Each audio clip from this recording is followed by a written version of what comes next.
So I guess it's just like a thing, you know. I mean, I don't know if it's a thing everywhere, but heroin users around here apparently like to use public gas stations' bathrooms to go in and do their thing. Just tried to stop up here at the road at the BP on my lunch break, dinner break, whatever. I guess it's dinner break when you work evening. I still say lunch break, though. That bothers people. I don't know if it bothers you people, but... So anyhow, I go up there and I was like, oh shit, what happened, man? You guys get robbed? And lady was like, nah, guy came in here, he bought a cherry Pepsi, asked if he could use the bathroom, and 25 minutes later I went back there to check on him. He wouldn't reply, so I called the police, and sure enough, he's in there overdosed. She didn't necessarily say if he was dead or not, just said overdosed. I'm guessing he probably appeared to be dead. I don't know if they saved him or not, but another guy that works here, Speedway, right by his house, just a couple of weeks ago. Same deal, guy come in, use the bathroom. And what's the deal with the sweets? I remember this old girl who used to live by me maybe 10 years ago or so. She was early. She was hardcore. She was onto the heroin early. It might not have been 10 years ago. But it was a while ago. I don't know. She suckered me into a ride. Some bullshit about getting locked out of her apartment. I got to take her over to where her boyfriend is to get the key. I knew something was wrong, but she just caught me at the right time. And I was like, yeah, sure, I'll give you a lift.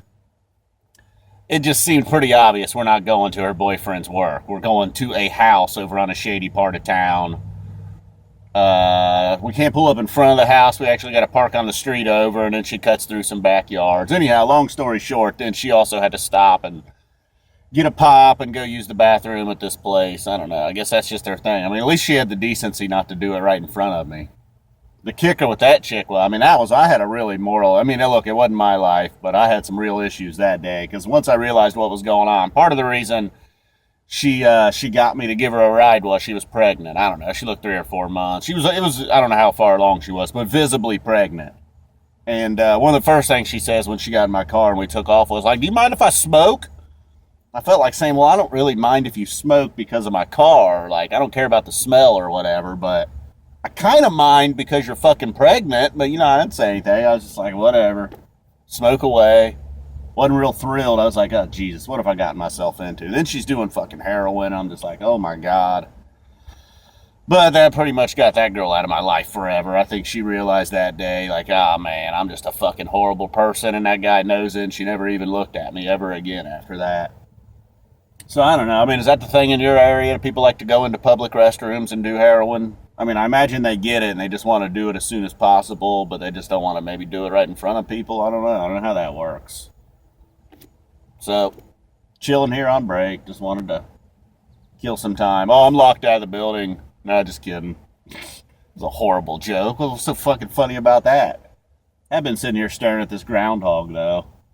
Boy, they're on high alert. I guess they gotta be, though. Like, I mean, anytime I make a noise, that little thing, he's on fucking patrol. But I guess they have to, because they're slow as fuck, man. I feel like if I could just creep up on him and get within 10 or 15 feet, I could just go grab him with my hands. They got holes everywhere, though, man, little fuckers. Got a couple holes over here behind the shed, a hole behind this house, one here in the middle of the yard, then over on the other side of the road. It's one thing I noticed not real good about their escape plan, though.